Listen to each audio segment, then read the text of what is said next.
बच्चों, स्वागत है आप लोग का हमारे चैनल एज एजुकेशन जोन पे। बच्चों, आज हम देखेंगे कक्षा 12वीं हिंदी के महत्वपूर्ण बहुविकल्पी प्रश्न, ताकि आपके जो 24 फरवरी का हिंदी का पेपर होगा उसमें आपको जो 10 नंबर के बहुविकल्पी प्रश्न पूछे जाते हैं उसमें आपको 1% की भी दिक्कत ना हो। यानी कि लगभग 25 से 30 आपको प्रश्न बताए जाएंगे, जिसमें से आपको कुछ एडेड टॉपिक भी होंगे। और ये जो जितने भी प्रश्न हैं आपके प्रीवियस ईयर में लगातार पूछे गए हैं। तो उससे पहले अगर आप लोग चैनल पर नए हैं तो चैनल को सब्सक्राइब कर लीजिए और वीडियो को लाइक करिए और वीडियो को अपने दोस्तों के साथ ज़्यादा से ज़्यादा शेयर करिए। अब आइए देखते हैं वो बहुविकल्पी प्रश्न जिनको आपको तैयार करना है, और वीडियो को एकदम पूरा वॉच करिएगा, एकदम स्किप मत करिएगा, क्योंकि सभी प्रश्न बहुत ही ज़्यादा इंपॉर्टेंट है। पहला प्रश्न है, चिंतामणि किस लेखक की रचना है? यानी जो चिंतामणि है वो किस लेखक की आपकी रचना है? पहला ऑप्शन है प्रेमचंद, दूसरा दिया है जयशंकर प्रसाद, महादेवी वर्मा या फिर आचार्य रामचंद्र शुक्ल। तो प्यारे बच्चों, आपका जो चिंतामणि है वो किस लेखक की रचना है? तो आपका आचार्य रामचंद्र शुक्ल की, यानी कि ऑप्शन नंबर डी जो है आपका एकदम सही होगा। यानी चिंतामणि किस लेखक की रचना है? तो आचार्य रामचंद्र शुक्ल का। दूसरा प्रश्न है, हिंदी का प्रथम मौलिक उपन्यास कौन सा है? यानी आपका जो हिंदी है उसका प्रथम मौलिक उपन्यास कौन सा है? आपका परीक्षा गुरु, भाग्यवती, पुनर्नवा या कंकाल। यानी हिंदी का आपका जो है प्रथम मौलिक उपन्यास कौन सा है?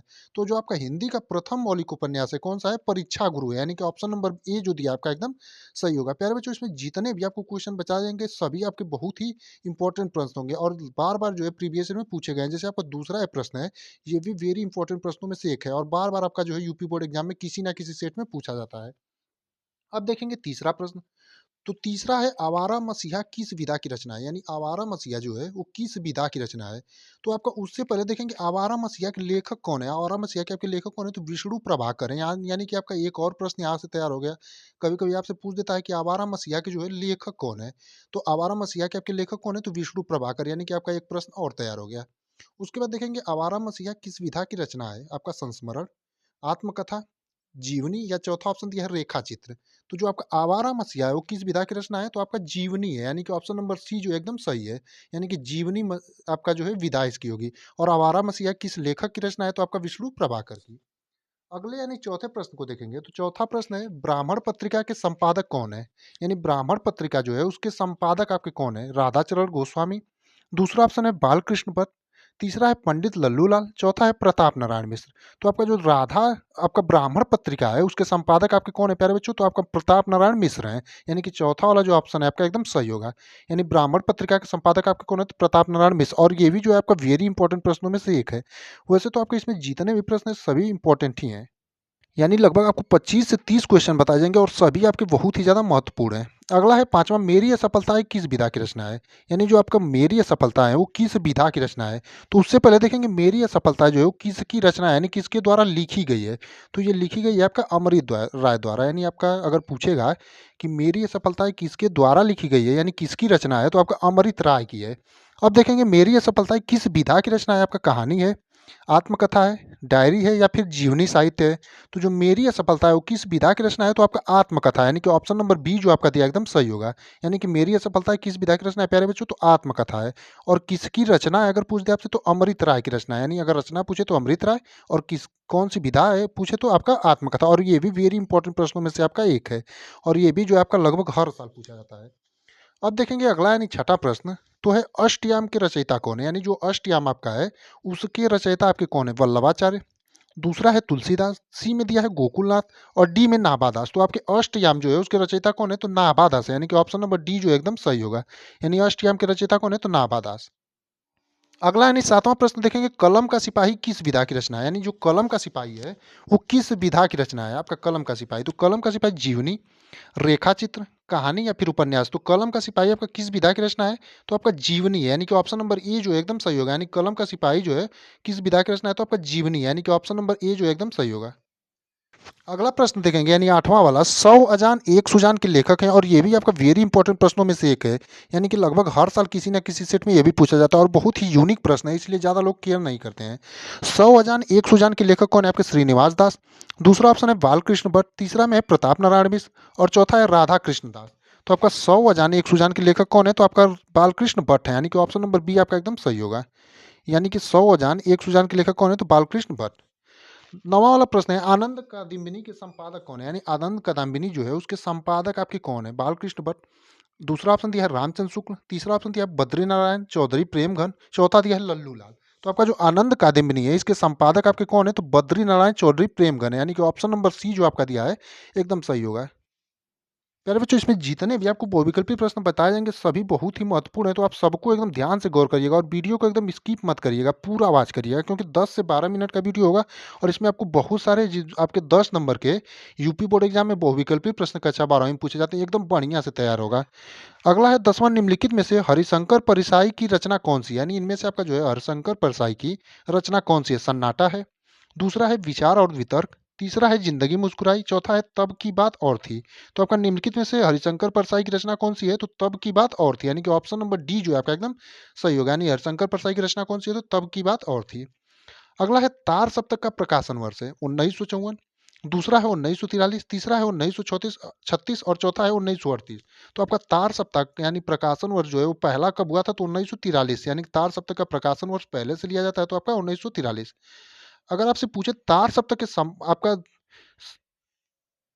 तो तार सप्तक का जो है प्रकाशन वर्ष 1943 है और इसके जो संपादक थे आपके कौन है? अज्ञेय हैं, यानी सच्चिदानंद हीरानंद अज्ञेय। अगर आपसे पूछे तो ये लिखिएगा।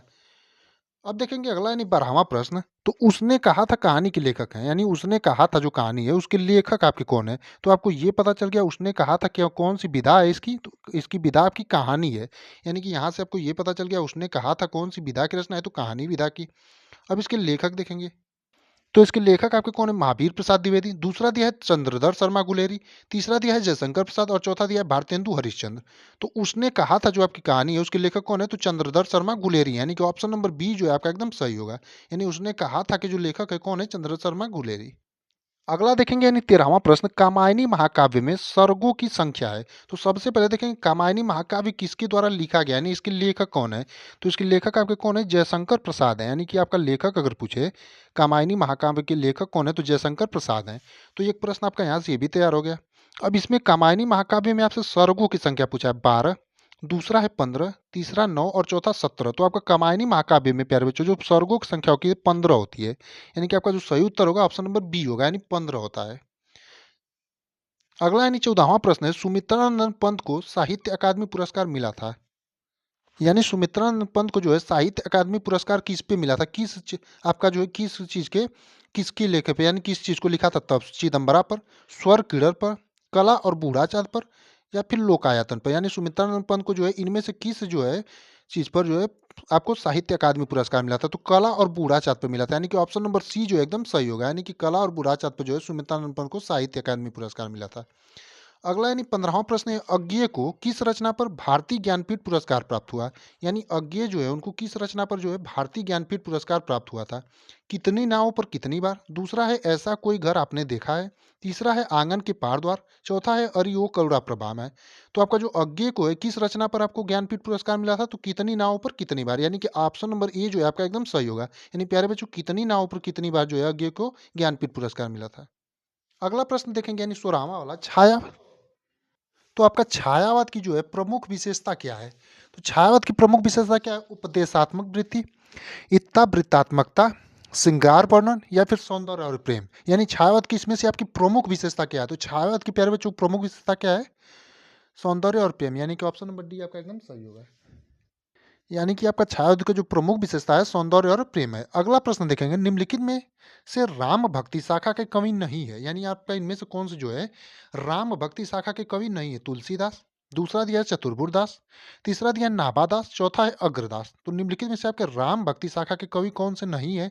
तो आपका चतुर्भुजदास जो है वो राम भक्ति शाखा के कवि नहीं है, बाकी तुलसीदास, नाभादास और अग्रदास जो है आपके राम भक्ति शाखा के कवि हैं। यानी कि आपका जो सही उत्तर होगा कि पूछा है राम भक्ति शाखा के कवि नहीं है तो चतुर्भुज दास हो गया, यानी कि ऑप्शन नंबर बी होगा। अब देखेंगे अगला और बहुत ही ज्यादा इंपॉर्टेंट प्रश्न और लगभग हर साल पूछा जाता है, प्रीवियस ईयर का भी पेपर उठा के देखेंगे उसमें भी ये क्वेश्चन पूछा ही गया होगा कि प्रकृति का सुकुमार कवि किसे कहा गया है? यानी प्रकृति का सुकुमार कवि जो है किसे कहा गया है? रामधारी सिंह दिनकर, बी वाला ऑप्शन है सुमित्रानंद पंत, सी में दिया है सूर्यकांत त्रिपाठी निराला, डी में दिया है जयशंकर प्रसाद को। तो प्रकृति का जो सुकुमार कवि कहा गया है वो किसको कहा गया है? तो सुमित्रानंद पंत को, यानी कि ऑप्शन नंबर बी आपका एकदम सही होगा। यानी प्रकृति का जो सुकुमार कवि कहा गया है वो किसे कहा गया है? तो सुमित्रानंद पंत को प्यारे बच्चों। अगला प्रश्न है, हिंदी का प्रथम महाकाव्य माना जाता है, यानी हिंदी का जो है प्रथम महाकाव्य कौन सा माना जाता है? पद्मावत को, दूसरा है रामचंद्रिका को, तीसरा रामचरितमानस को, चौथा है पृथ्वीराज रासो को। तो आपका पृथ्वी हिंदी का प्रथम जो महाकाव्य है किसे माना जाता है? तो पृथ्वीराज रासो को। अगर पूछे किसने लिखा है तो आपका चंद्रबर दाई ने, यानी चंद्रबर दाई ने लिखा है, यानी कि अगर इसका रचयिता पूछे तो चंद्रबर दाई, और इस किसको माना जाता है? तो पृथ्वीराज रासो को। यानी कि इसमें आपका 2 प्रश्न तैयार होगा, एक लेखक इसके कौन है, यानी किसने लिखा है इस उपन्यास को, और आपका जो महाकाव्य, माफ़ करिए महाकाव्य को, और एक आपका हिंदी का प्रथम महाकाव्य किसे माना जाता है? तो पृथ्वीराज रासो को। और वेरी इंपॉर्टेंट प्रश्नों में से आपका एक है ये भी। अब देखेंगे अगला कि अज्ञेय द्वारा संपादित सप्तकों की संख्या कितनी है? तो हमने आपको पहले ही बताया था कि संपादित जो थे, संपादक किसने किया था सप्तक का? तो तार सप्तक का आपका अज्ञेय ने।